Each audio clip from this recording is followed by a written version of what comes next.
private practice coach. She has worked with executives at American Express, Microsoft, Amazon, AT&T, Mary Kay, CNN, and more.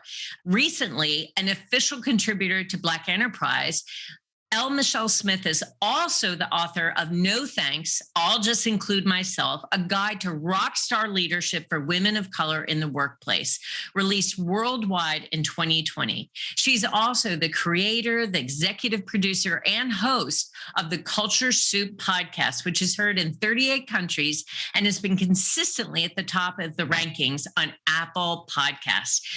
Michelle, we could not be more excited to have you with us today. And thank you so much for joining us. Thank you so much for having me. It's exciting. I'm so excited. I love that we're going to be talking about this idea of developing high-performing women executive leaders today. And so why don't you start us off by just telling us why you have such a passion around this and how your journey led you to this point? Well, first of all, I am a woman. That's the most obvious piece. But moving inside and outside of corporate America as a serial entrepreneur as well has given me a very unique vantage point. It's very interesting to see when the leadership is diverse, how the individual workers are treated and the environment is different. And I've seen that in action across the board. You know, I have to ask you, when a woman is considering her story, Michelle, based on carefully examining her past, what are some of the milestones, the markers, the repeating themes that she should look for to be able to create her future?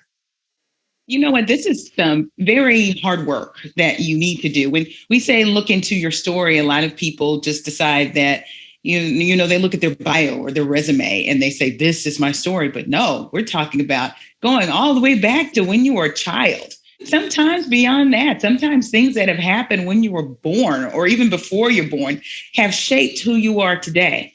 So as you're looking at your story, I do what one of my mentor coaches has taught me to do, and I share this with my clients as well.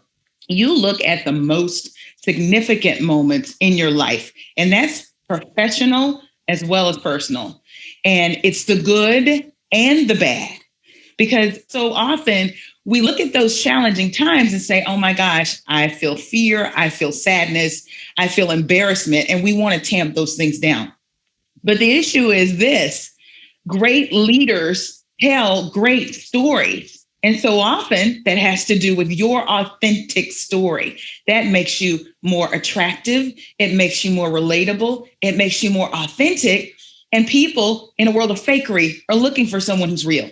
So you've got to use those moments that are trying to you to identify some of the leadership lessons you may have learned then and didn't even know that they were leadership lessons. So if you're drawing a straight line, like a continuum, and you might want to limit these to about 10, right? When you get to a good moment, you're going to put it high above the line, make a point. And at the point that you get to a low point, make sure that that dot is below the line. And you're going to plot that thing like a bell curve over and over again. You're going to find plateaus, you're going to find valleys, right? And in between those ebbs and tides, if you will, you're going to identify life lessons that you've learned and keep it to about a word or two, right? So it might be tenacity. It might be patience. It may be, I learned how to fight the devil and kick his ass. You know, can I say that? I don't know. Right. All of that makes a part of your leadership journey. Now, along the way, you want to look for trends and issues and topics that surface over and over again. For